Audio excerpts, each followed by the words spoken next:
Sainte-Anne vit une gestion hasardeuse. Mes chers compatriotes de Sainte-Anne, bonjour. La ville de Sainte-Anne est en panne.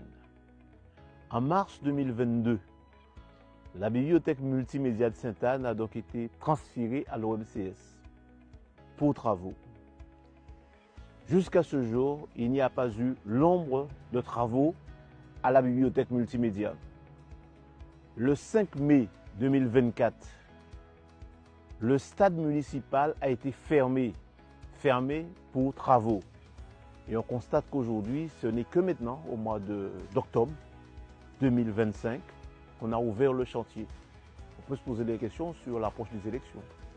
Ce qu'il est important de savoir, c'est que le stade, déjà omnisport que nous avons, c'est un espace où on fait la formation, l'éducation sportive de la jeunesse. Et malheureusement, cette jeunesse est privée de cet espace-là pour son éducation. En juin 2024, l'hôtel de ville a donc été transféré dans le Bétel à Montmain pour travaux. Nous avons constaté jusqu'à ce jour, il n'y a pas de travaux, sauf que pour l'organisation de la fête patronale, on a donc enlevé le barriérage. Et depuis, on n'a plus mis de barriérage. C'est bien un signe qu'il n'y a pas de travaux à l'hôtel de ville de Sainte-Anne. La fois, au mois d'août 2024, la cuisine centrale de Sainte-Anne a été fermée pour travaux. La fabrication du repas se fait dans une île voisine. Les employés de la ville sont obligés d'aller, sont transportés dans la ville voisine pour fabriquer le repas.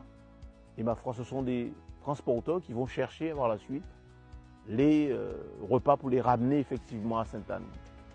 C'est une situation qui coûte excessivement cher aux contribuables. Parce qu'en fait, ce sont les impôts quand même de cette année qui vont payer tous ces frais supplémentaires. Et pour terminer, au mois de septembre 2025, le maire de la ville a donc évacué les commerçants ambulants de la plage. Et ça pour un mois, pour des travaux.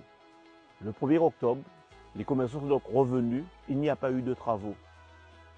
Le drame, c'est que le maire a-t-il pensé à ces commerçants qui ont des charges effectivement, des traites de camions, des charges fiscales, des charges sociales, et qui doivent précisément honorer. Donc on a l'impression, au regard du fonctionnement, qu'on ne tient pas compte des problématiques qui sont posées, et on y va. Alors aujourd'hui, ce qu'il est important de comprendre, c'est que on doit tourner le dos à la gestion hasardeuse.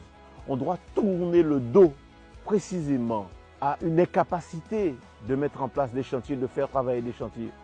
On doit tourner le dos à cette panne.